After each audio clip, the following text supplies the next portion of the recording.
So this morning's reflection is centered around one word, and that word is inspiration. Blah blah blah. The definition of the word inspiration is the process of being mentally stimulated to do or feel something, especially to do something creative. The drawing in of breath or inhalation.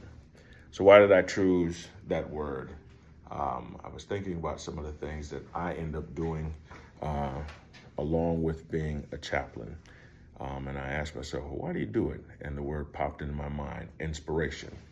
So as I thought about that, I said, well, let me look up some people who I admire and figure out what it was that their inspiration is. Dr. Martin Luther King Jr.'s primary inspirations were his deep Christian faith, which guided his belief in equality and justice, and the philosophy of nonviolent resistance he learned from Mahatma Gandhi. I said, okay. So he had his faith that was there. He had some things that he looked at from other people, from another inspirational individual, and that's something that pushed him along. You may not know it, but I am I enjoy looking at things concerning the Tuskegee Airmen. I have portraits in my house, in my office, that have the Tuskegee Airmen on it.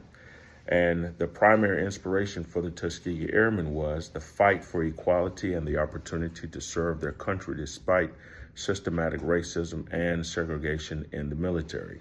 I thought about how when the Tuskegee Airmen came on the scene, the Red Tails was what they were called because their P-51s had a distinctive color. Their tails were red.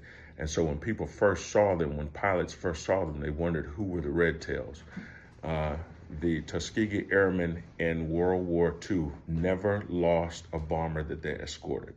Other squadrons lost bombers, but they never lost a bomber. They lost some of their pilots, but they never lost a bomber, even in the face of opposition, even in the face of racism and segregation. Their inspiration was basically to take care of their mission. Then I thought about the last thing. George Washington Carver's inspiration came from a deep-seated desire to help impoverished farmers, a love of nature that he saw as spiritual, and his faith. So with all of them, there were challenges. All of them had things that they considered and they thought about that were important. And all of those things fueled their inspiration.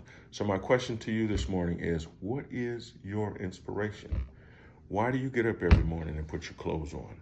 Why do you get up every morning and drive down the road and deal with traffic and now school buses and possibly dealing with family members that are hard and difficult and say things?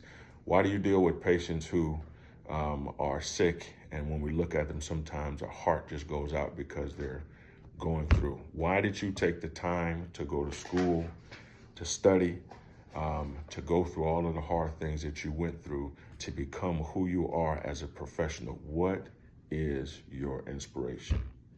And so as you go through the day today, consider that thing that is your inspiration. Consider that thing that is fueling you, that puts gas in your tank to make you get up every day.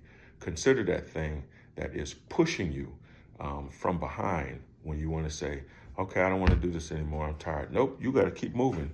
You can't stop. Don't quit. That's one of the things I told my kids. Finish what you started. What is your inspiration? So that's a question that you have to ask yourself and figure it out for the day. Figure it out for the rest of the week. And we're almost at the end of the month. Figure it out if that's what got you through this month to take you into next month.